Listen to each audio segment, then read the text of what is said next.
Be Your Best You, the Passionate to Purpose podcast with David Delaney.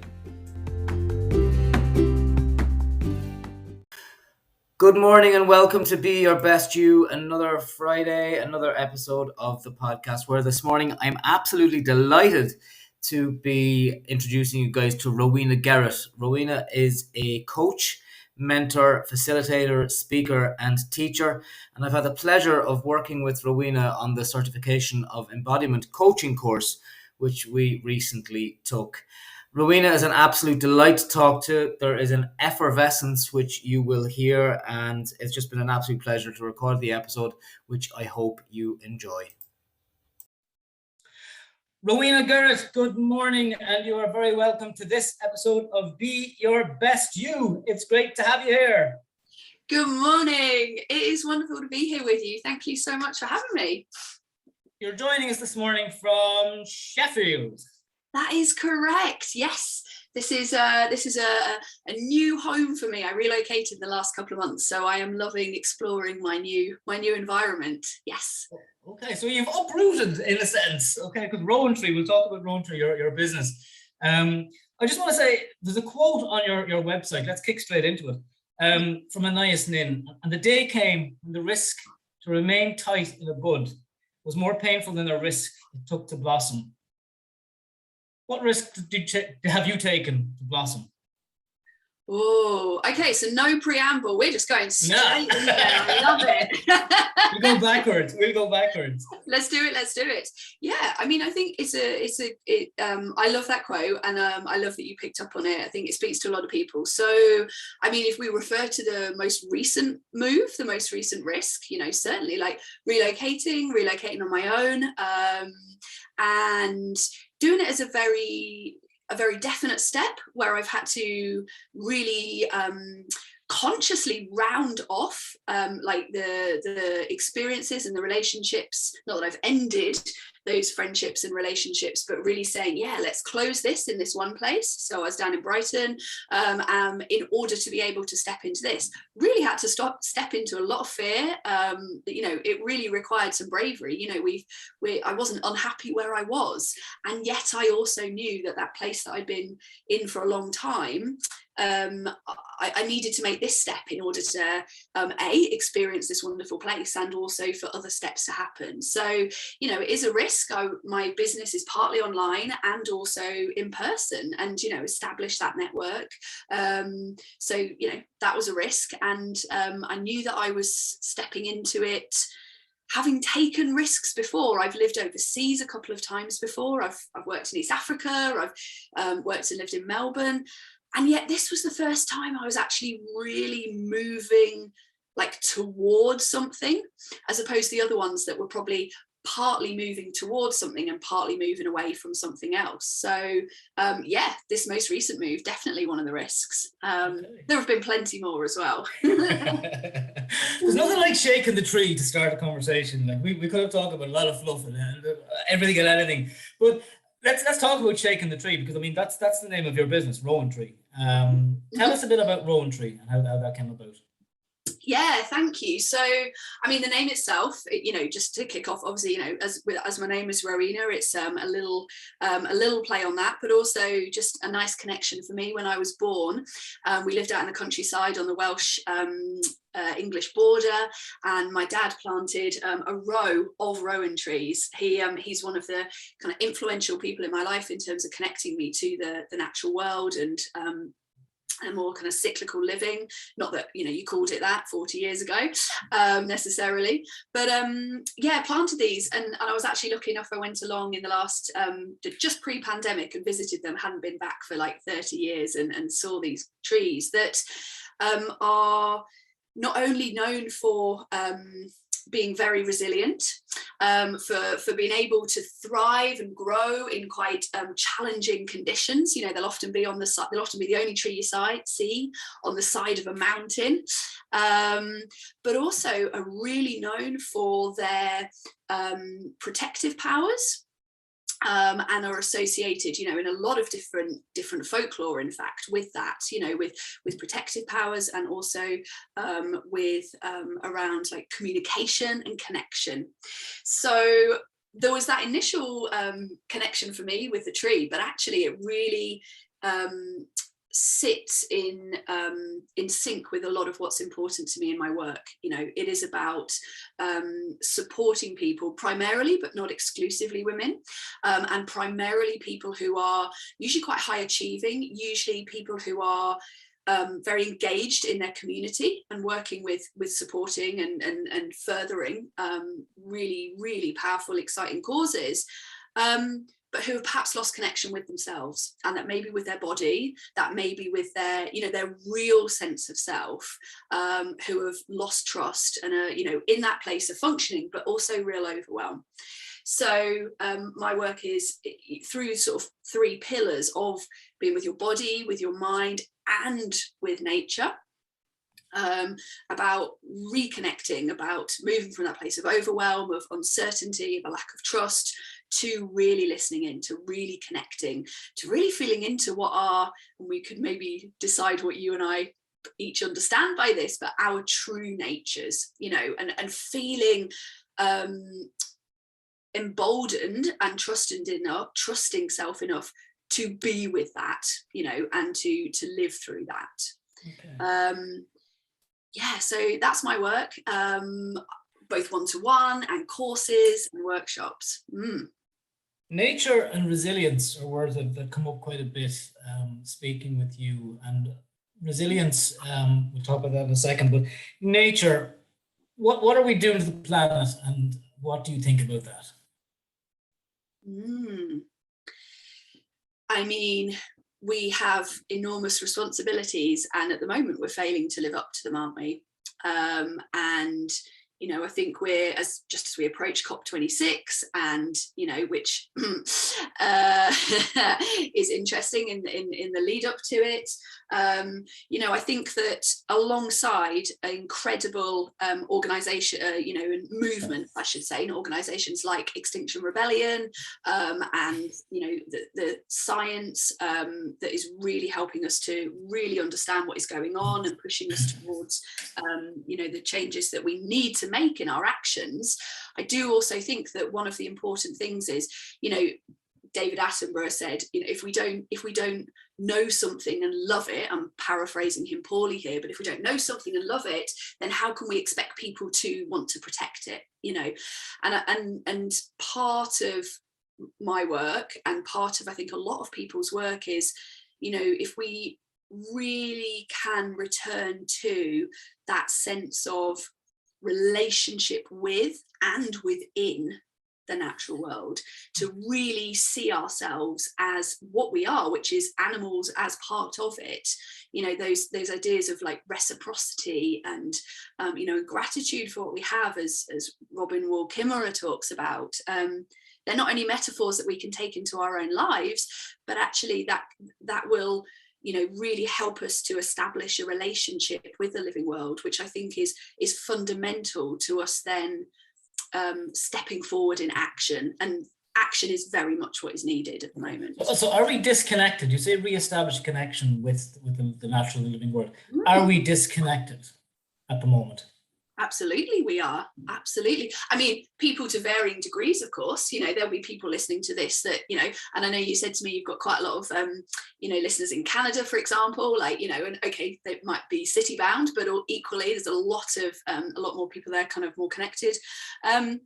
We are, I think, you know, we live in a post-industrial, post-enlightenment world that has really disconnected us from the natural world, and that, you know, productivity and you know, has been the center focus, and you know, there are a lot of different factors that have contributed. And you know, really interestingly as well, I think if we look at, God, I'm going all over the place here, but you know, really interestingly, if we look at a lot of particularly our modern Western societies, we're incredibly disconnected. And you know, I think there are societies and peoples that exist that actually, if we pause to learn and we pause to listen, and interestingly, often societies that either were or are less patriarchal in their structure, where women have where there is greater equality and that women as teachers and leaders, often we see that greater connection and also that greater care for the natural world and our place in it. We're also disconnected. I know you and I have worked together in terms of let's call it a connection program recently. The human disconnection. Okay, so we're disconnected from nature. We ignore things. We ignore what's happening around us. What are your thoughts on? Are we disconnected as humans within that disconnection with humans and nature? Are we compartmentalized so much that we are separate from our brains and our bodies? Tell me a little bit about the embodiment work that you do. So when you say as humans, do you mean from one another or within ourselves? Both. Okay. Yeah. I mean, let's take within ourselves, shall we? First of all, yeah. I think to again borrow a phrase, I think there are a lot of people who are, their bodies are the proverbial brain taxi, we're for the vast majority of us, or perhaps are using them but not necessarily listening to them, and as you and I both know, there is just phenomenal, endless power in learning how to listen into how we are in our bodies, to what is happening in our bodies. What am I doing in my body when I'm experiencing this emotion or this event, or when I'm making this decision?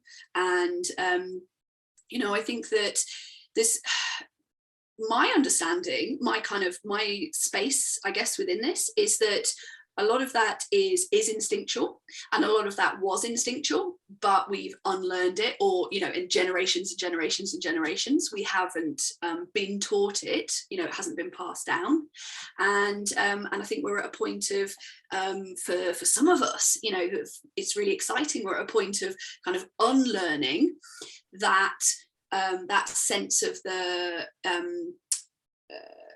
sense of intellectual, just the mind intelligence being superior, and starting to reappreciate that, physical, embodied intelligence as well as emotional intelligence is as important, as that more academic intelligence. And certainly for me personally, that's been a really important part of my learning and my journey, having grown up in families that really, it was about, I did well at school, and then I did well at uni, and I did well at that kind of academic capability, and that was there, but to really learn that emotional intelligence and embodied intelligence is as important and is on a par is still not something that's in our mainstream vocabulary within society. And I think there's some amazing work being done around it. And as we start to appreciate that, and importantly, start to teach people the tools that they need to do that. We can't just say, be more embodied. Can't just say, just listen to your body. What does that mean? So let's really upskill people. Let's teach specific tools to be able to do that. So what happened?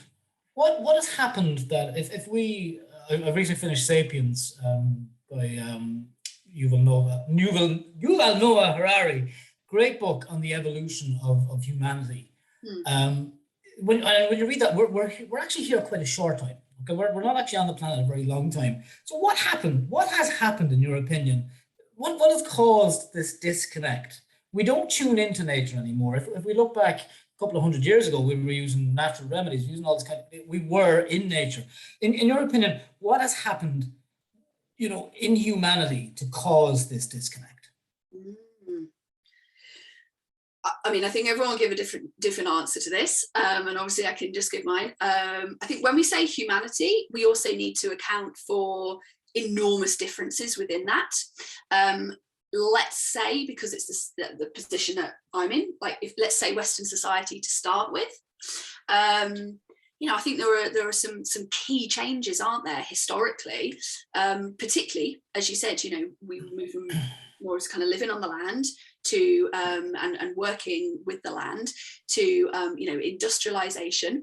The Industrial Revolution has an enormous impact on peoples and how we live, in terms of moving to very urban environments, to even more of an understanding of the majority of the population as being quite dispensable. They are there as to create a product, to create a profit, and in that process really disconnecting people. And if we want to be my original training is as a historian, so if we want to go back, we could talk about the Enclosures Act, but actually I think that's actually really interesting. We could go back 400-500 years and talk about where people had the common land taken away from them, but actually that's really important. And if you look at there's some really interesting movements now. In fact, I'm about to go to a talk by, I think it's Nick Hayes, his book Trespass, talking about our relationship to the land, and importantly, as part of that, our access to the land.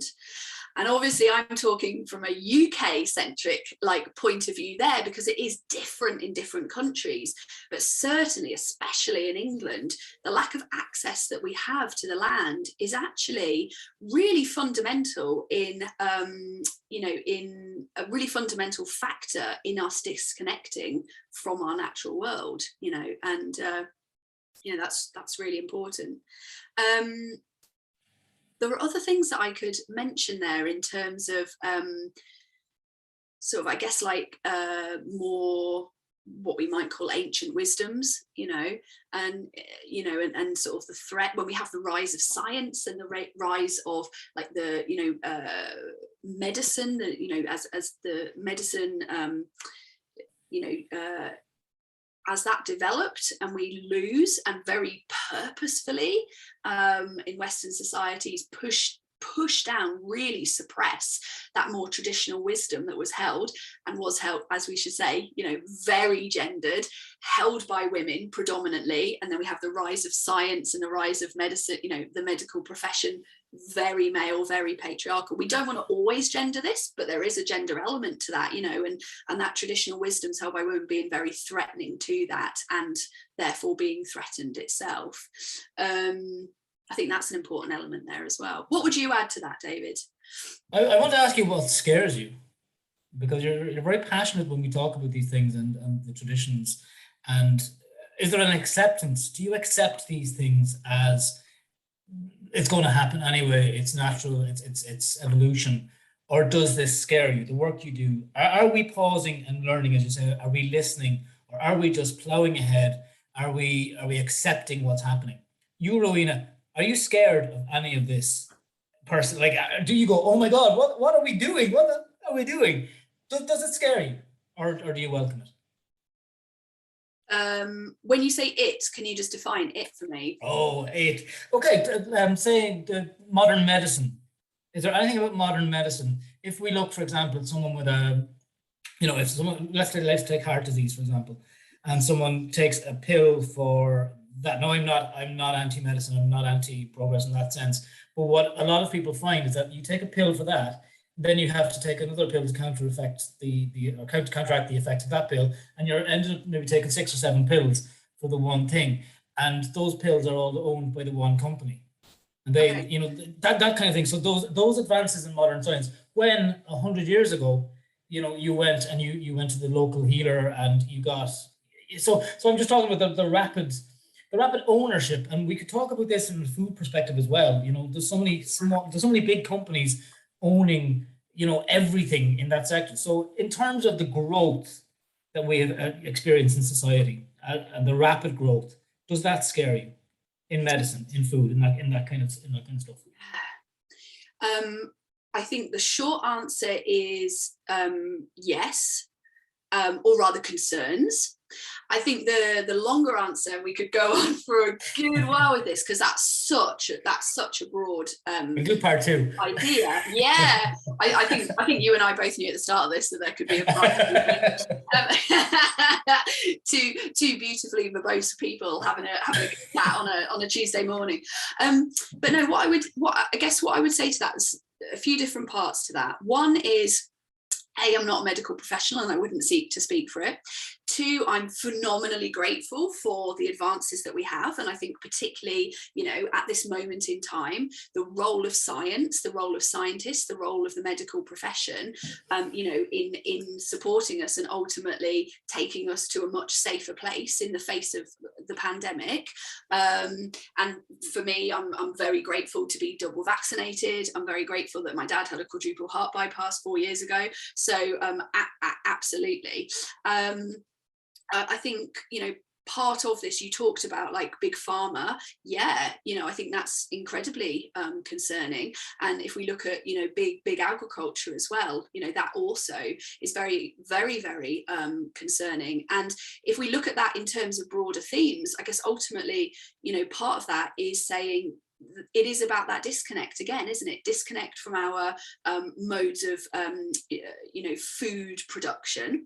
And I would very much include like the meat industry, the meat and the dairy industry in that. I think like very, I don't think everybody necessarily should be vegan. I am one, but I think that people really need to be much more aware, and much more connected.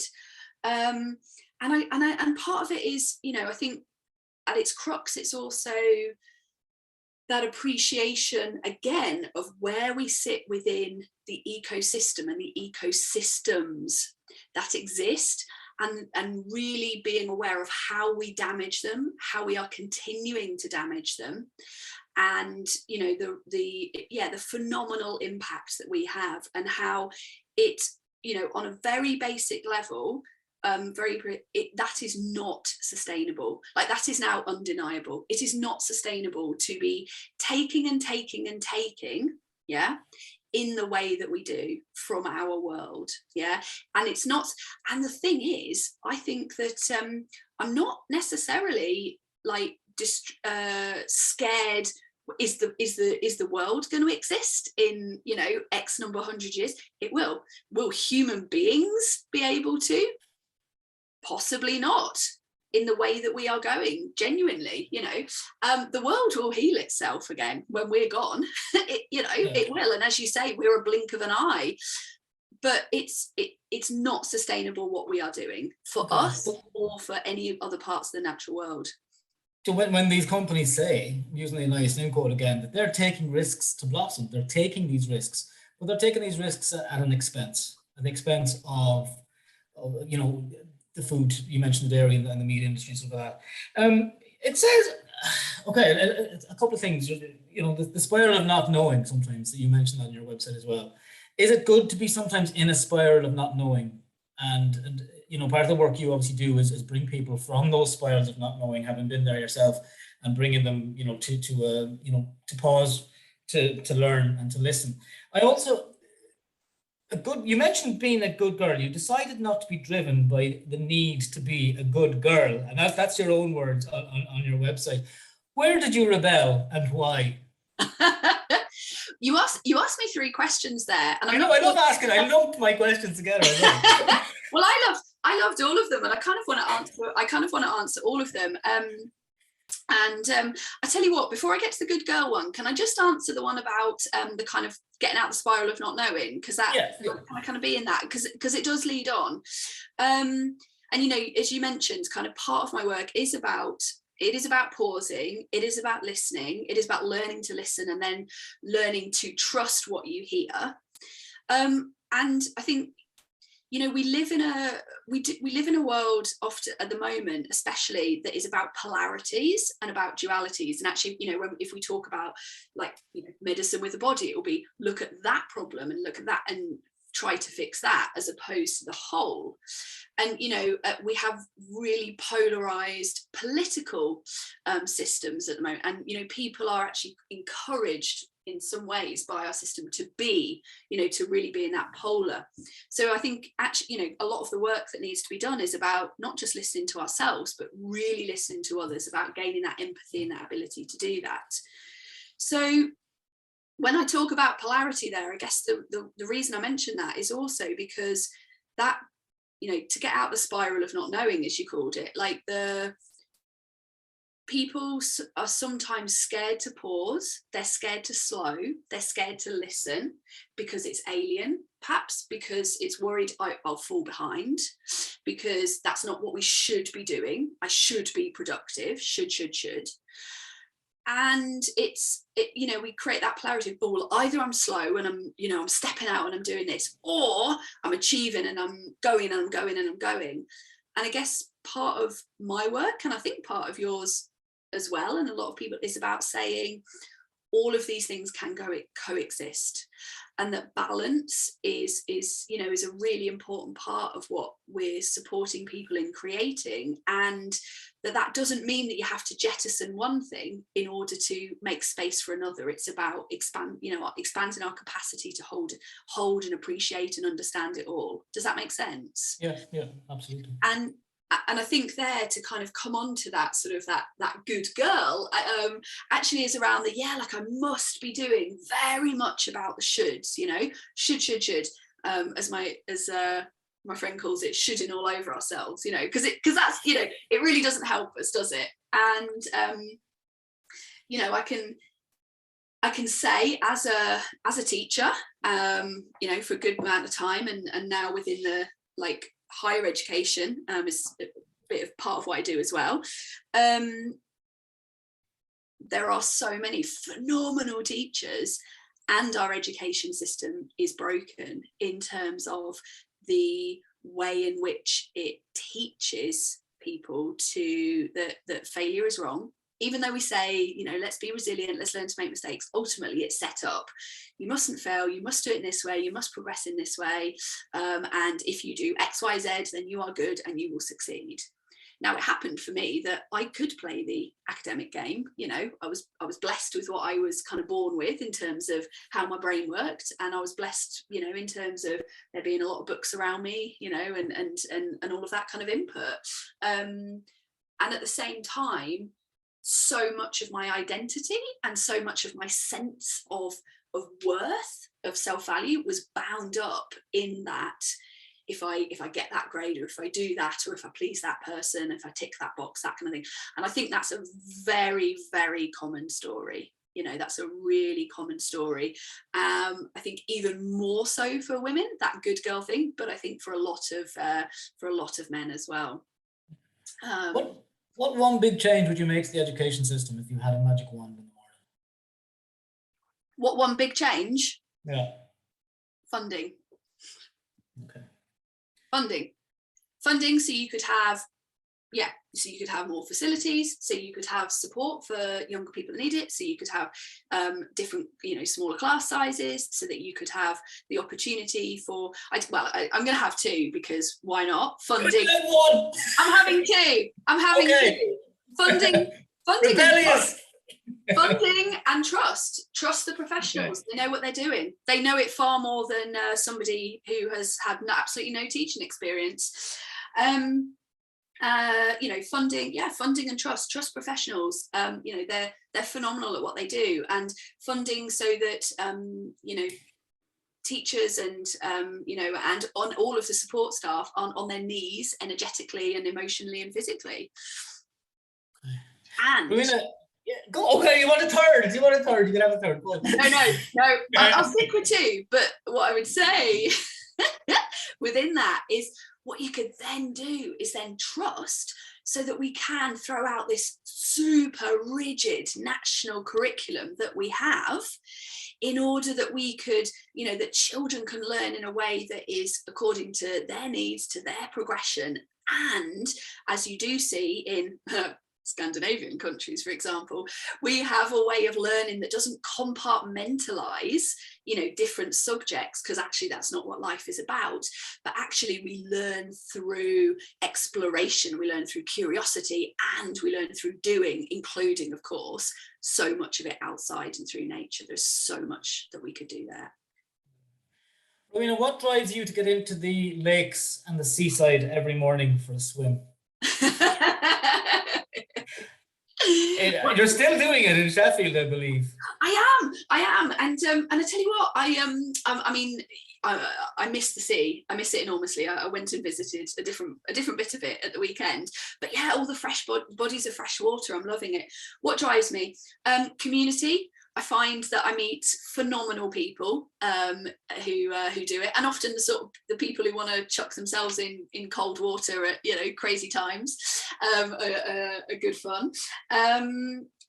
We could talk about we could talk about our vagus nerves and our system, our nervous systems and the impact that has, and there's a growing body of evidence as to the benefits.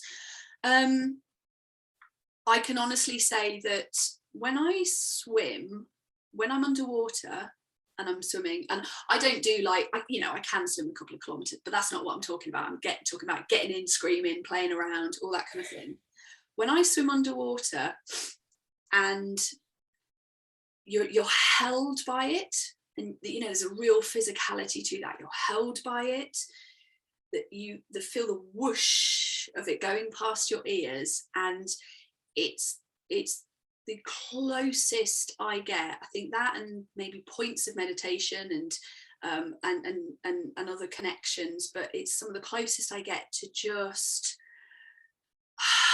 feeling a real sense of freedom, a real sense of just myself, without judgment, without any other considerations, and really do feel part of something so much bigger than myself. And I think that is a really important part of our experiences as humans, is to step out of the what am I doing, how do I look, what am I achieving, what is happening within this small zone, and to see ourselves as part of something so much bigger.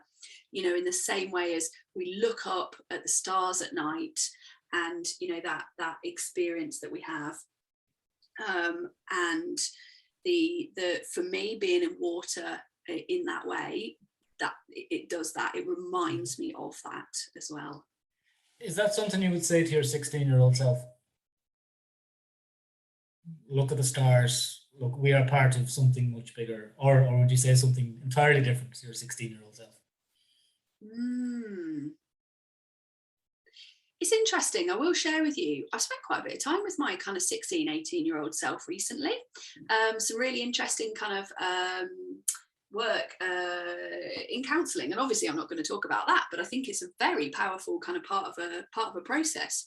I think when I was 16, I did look up at the stars, and I did, I was really lucky that, as I say, both my parents and family, and particularly my dad, that was there.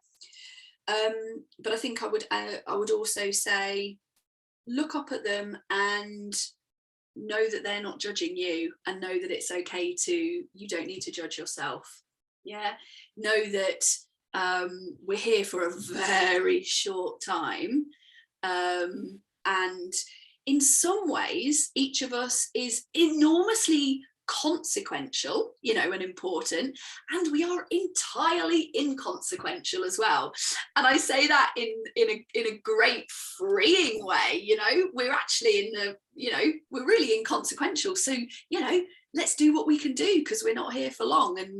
And obviously I say that in full appreciation of the enormous challenges that a lot of people experience in their lives, and haven't been without them, some of them myself.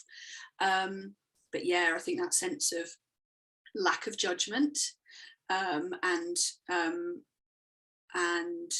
just to be as you are enough. And I think that's a very, very powerful message that we can get from being in the natural world. Mother Nature, or whatever you would like to call it, she doesn't care how you turn up.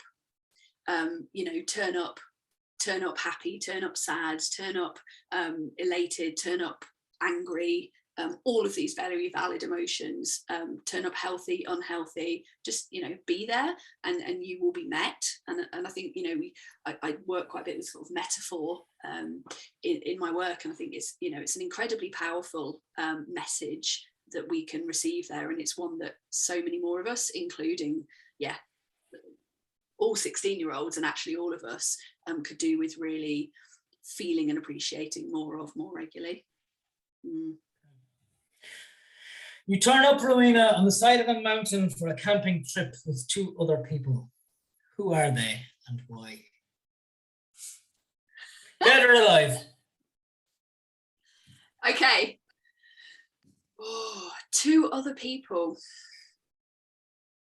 I was going to say 1, but you took 2 for the education question, so I'm giving you 2 this time. Yay! Don't ask, don't get, my friend. Exactly. Well, if you're struggling, 1 is fine. But if there were 2 people on a camping trip with you, who would they be? Dead or alive? Gosh, this is the sort of question that it would be. Do you know what? There's.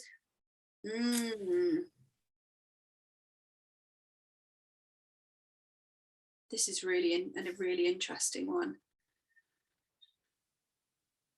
Okay, my 2 people. I'm finding it really difficult to choose, as you can tell. I'm going to choose Mary Wollstonecraft and my sister. There's no right or wrong answer to this. No, of course, and there are about 1,000 people that I Million. And as soon as you come off the call, I'll think of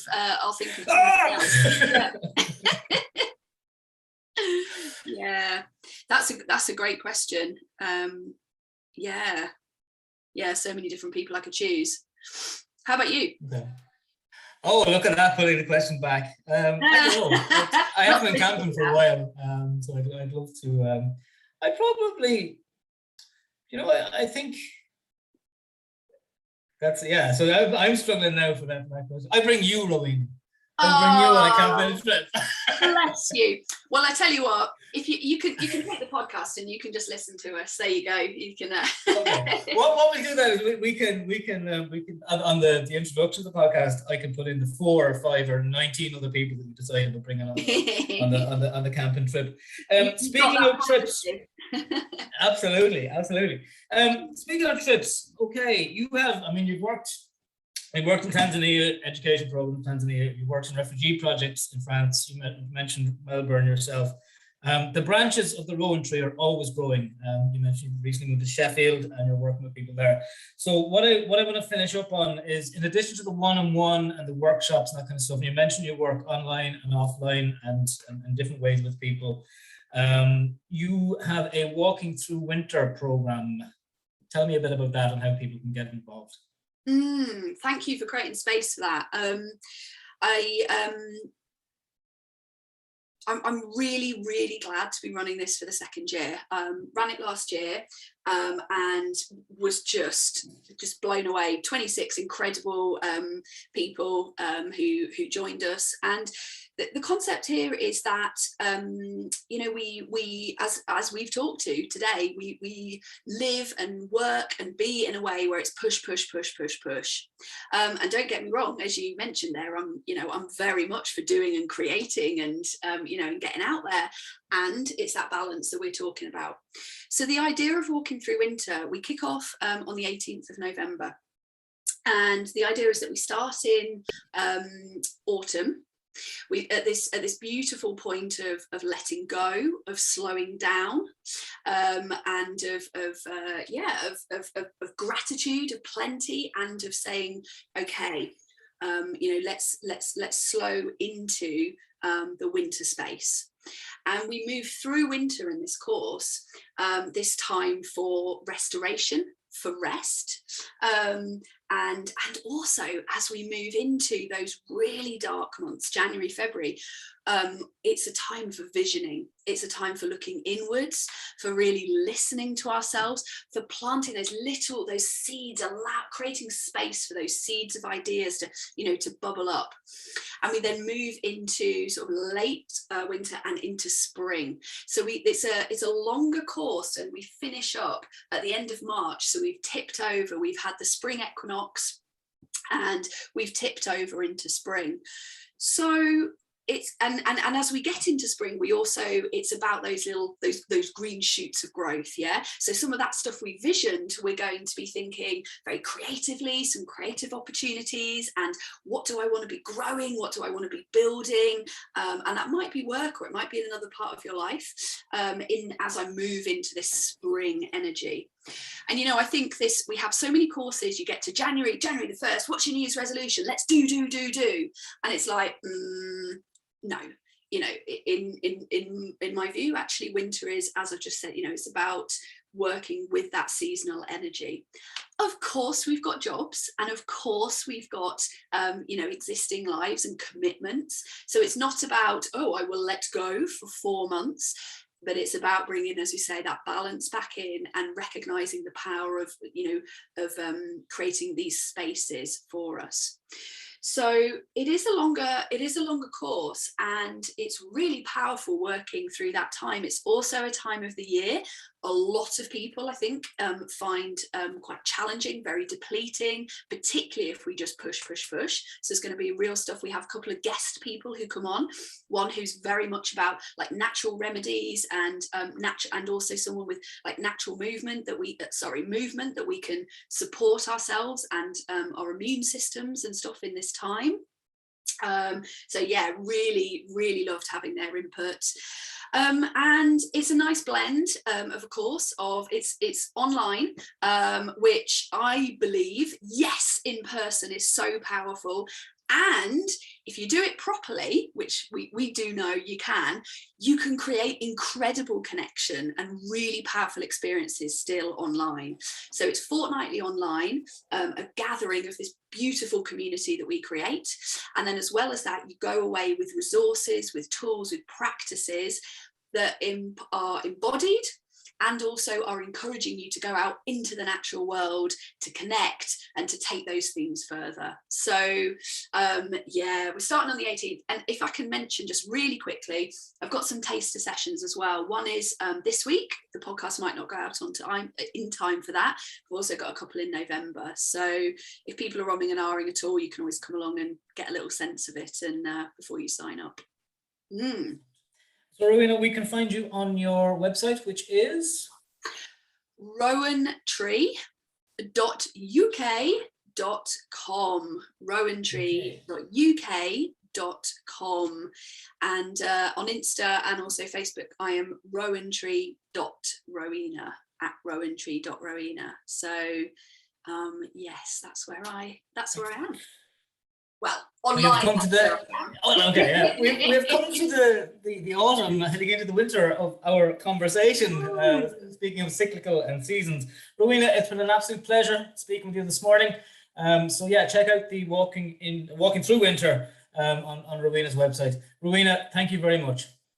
Thank you so much. Can I add that I love that you've got Canadian listeners and they can join as well. It's not just and Irish. It's not just.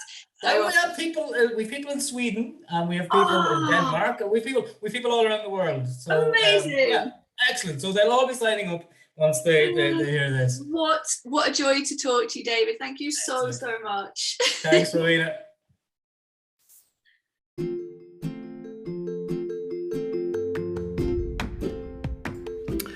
And that's it for another week.